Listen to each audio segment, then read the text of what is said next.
की कष्टान कामान हर्ते वीर भुजायं जे तप्पो दिव्यं पुत्र काजेन सत्तं शुद्धेत जस्माद ब्रह्म शोकोस्तनोस्तम।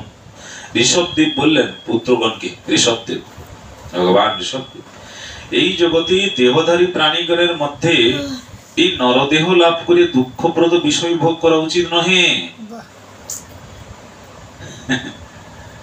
এই দেহ এই শরীর প্রাপ্তি করে পুত্র 100 জন পুত্রকে বলছেন, ঋষভদেবের 100 জন পুত্র, তার মধ্যে জ্যেষ্ঠ পুত্র ভরত, জড় ভরত।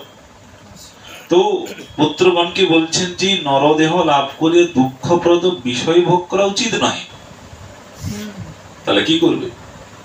এই প্রকার বিষয় ভোগ বিষ্ঠাভোজী কুকুর শুকুর আদির মধ্যেও আছে, আছে কি না?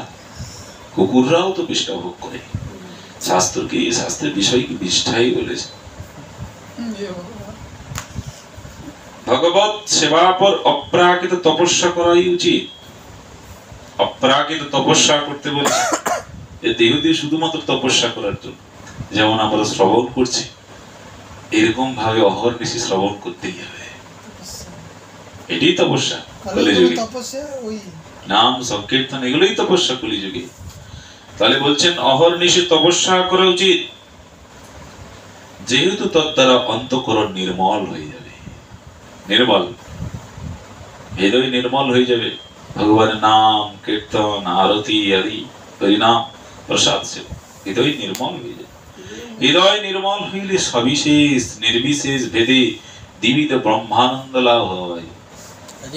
হৃদয় নির্মল হয়ে গেলে ব্রহ্মানন্দ আনন্দ ব্রহ্মানন্দ তার হয়ে যাবে। তখন আর তার সংসার ভালো লাগবে না, সংসার আর ভালো লাগবে না। তাহা অপার অর্থাৎ বিষয় ভোগাদির ন্যায় সসীম নহে।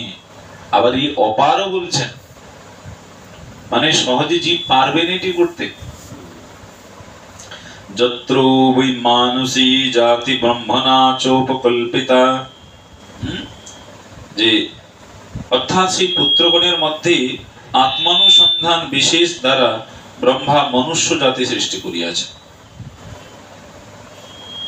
ভগবান বাগাদি ইন্দ্র সম সৃষ্টির সঙ্গে ইন্দ্রাদি অধিষ্ঠাত্রী অগ্নি প্রভৃতি দেবতাগণকে সৃষ্টি করিয়াছেন। দেখুন, ভগবান ইন্দ্র যেমন সৃষ্টি করিয়াছেন এই সমস্ত ইন্দ্রিয়, আবার দেবতাগণকেও সৃষ্টি করেছেন, দেবতাগণকেও। তাহাদের ক্ষুধা তৃষ্ণা বর্ধিত হয়, তারা পরমেশ্বরকে বলিলেন আমাদের জন্য যথাযোগ্য স্থান কল্পনা করুন, যে স্থানে আমরা প্রতিষ্ঠিত হইয়া অন্ন ভোজন করিব।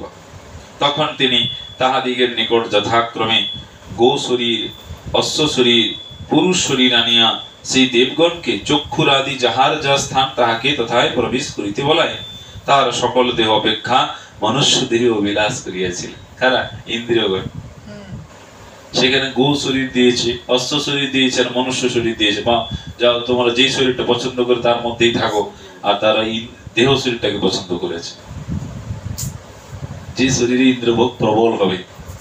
এই শরীরে পশুদের থেকেও মানুষের ইন্দ্রভোগের ব্যাপারটা বেশি থাকে, তাই তারাই মনুষ্য দেহ বিলাস করিয়াছেন। সকল দেবতার সকল ব্যক্তির বিকাশের উপযোগী সর্বক্ষম ক্ষম বলিয়া মানব দেহকে সুকৃতি বলা হয়। দেবতাগণ বলছেন মনুষ্য শরীরকে প্রাপ্তি করার জন্য তপস্যা করছে, এই মনুষ্য শরীরকে প্রাপ্তি করা। ইন্দ্র আদি সমস্ত গন্ধর্বগণ এই মনুষ্য শরীর পেতে চাইছে, যেটা আমরা পেয়ে গেছি। শ্রী ভগবান বলেছেন তাসাং